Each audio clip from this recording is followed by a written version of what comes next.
das grandes vantagens do ensaio clínico randomizado é o seu grande potencial de tornar os grupos de fato comparáveis e poder assim fazer comparações válidas no que estamos estudando. Você já parou para se perguntar por que é tão importante, afinal, comparar? Para tentar ilustrar um pouquinho essa noção do potencial, da importância da comparação, eu trouxe aqui um caso para vocês. Eu não contei para vocês no início, mas eu tenho investido bastante aí em algumas ações da indústria farmacêutica e um novo produto que a gente está pesquisando tem um grande potencial para ser lançado agora dentro de alguns meses. E é um medicamento que vai atuar na redução da dor lombar. A gente ficou tão impressionado com os resultados desse medicamento nos primeiros estudos clínicos dele que a gente resolveu batizar ele de Milagrina. Então vejam só, um comprimido de Milagrina que pode acabar aí com a sua dor lombar. E esses dados impressionantes eu trago aqui para vocês. Então, depois de algumas semanas de uso da Milagrina, olha o tamanho, o percentual, de melhora que os indivíduos relataram. Então, tudo isso aqui foi observado dentro do nosso ensaio clínico. Você com certeza já deve estar se fazendo algumas perguntas, Olha, mas esse percentual de melhora pode ser manipulado, esse gráfico não tem nenhuma referência, não está me trazendo nada. Mas vou trazer algumas outras questões para você refletir um pouco sobre esse tamanho, essa magnitude do efeito da Milagrina. Será que alguns dos indivíduos não iriam melhorar ao longo das semanas sem a Milagrina? Pela própria história natural da doença, alguns indivíduos, nem todos vão percorrer com um quadro crônico de dor lombar, dependendo da situação que eu estou avaliando. A própria complexidade do organismo faria com que ocorresse uma melhora. Então, pode ser que a gente tenha um percentual, aí, uma parcela desse efeito da Milagrina, na verdade, refletindo um pouco da história natural da doença. Outra questão importante, será que o efeito de eu estar observando esses indivíduos, de eles estarem fazendo parte de um estudo, não mudou o comportamento? Será que eles começaram a se sentar de uma forma mais correta, ergonomicamente, pois sabiam que estavam sendo observados e assim por diante, e isso acabou impactando? Esse também é um efeito específico que é chamado de efeito Hawthorne. É um efeito importante aí da epidemiologia, que diz respeito aos indivíduos mudarem os seus hábitos pelo fato de estarem sendo observados. É um indivíduo, por exemplo, que começa a fazer uso muito mais controlado, dos seus medicamentos, das suas recomendações médicas, porque ele sabe que está sendo avaliado. Fora do ensaio clínico, quem sabe ele não tivesse tanta adesão, tanta aderência assim ao tratamento e não seguisse tantas recomendações. Então, parcela do efeito da Milagrina pode ser dada também aí ao efeito Hawthorne. Outra questão diz respeito ao que a gente chama de efeito placebo.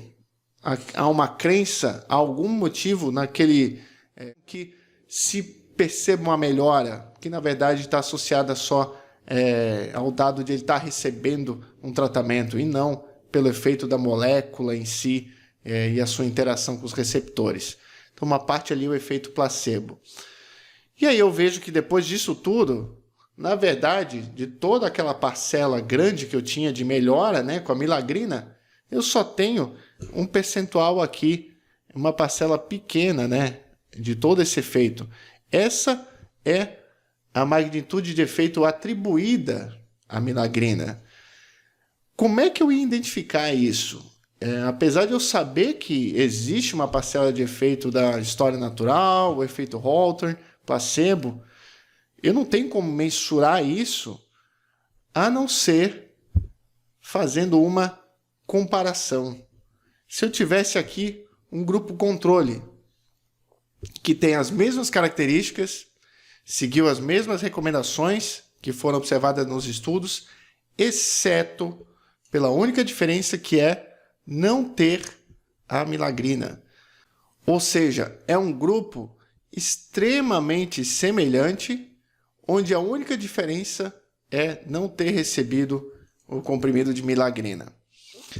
E a gente vai ver o quão importante é o ensaio clínico no fato de não apenas trazer a possibilidade de dar ao pesquisador esse grupo comparador, como o poder dele em tornar esse grupo comparador mais homogêneo possível, sem outros fatores de confusão que a gente estuda tanto aí na epidemiologia. E aí, pessoal? Alguém ainda está disposto a fazer uso da milagrina? Será que vai fazer sucesso esse medicamento? Outro resgate histórico que eu faço agora, associado aqui ao tema, é um grande ensaio clínico de um renomado pesquisador aí da epidemiologia também, chamado de Sir Bradford Hill. Então, é um estudo clássico que avaliou a efetividade e a segurança da streptomicina no tratamento da tuberculose pulmonar. Bradford Hill foi um dos pesquisadores aí responsáveis por esse estudo do Medical Research Council e que buscava avaliar a efetividade desse tratamento comparado ao que se tinha na época, né, de tratamento disponível, que era o repouso no leito.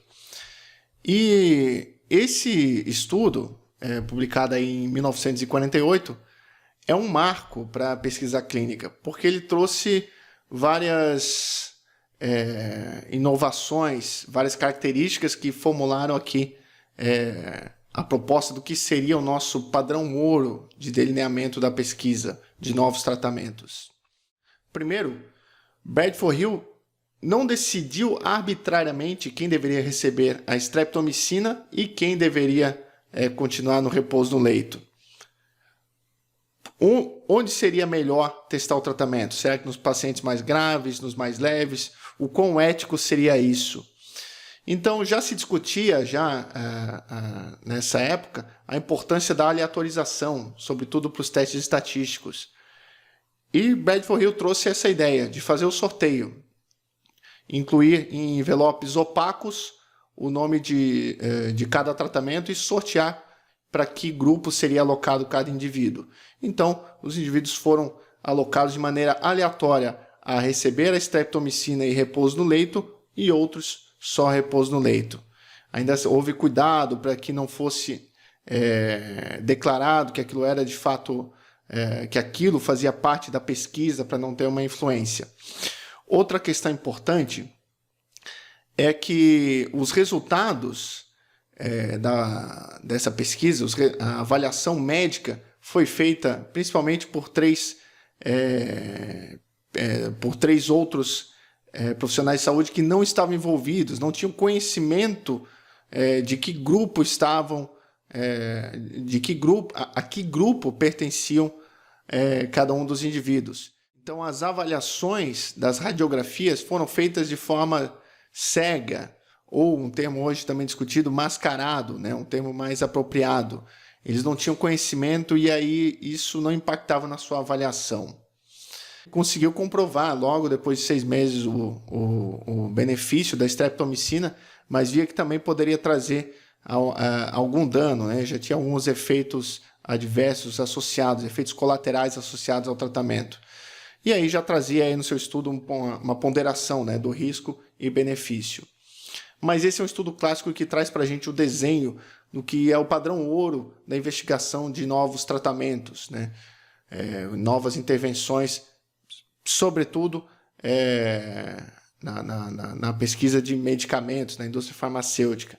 Em outras pesquisas de dispositivos e assim por diante, esse desenho começa a ficar um pouco mais complicado, mas ele é o padrão ouro aí para pesquisa de intervenções de saúde na área da indústria farmacêutica. Com essas características, ser um ensaio clínico randomizado e com avaliações cegas, mascaradas. A gente vai falar muito sobre isso ao estudar o ensaio clínico.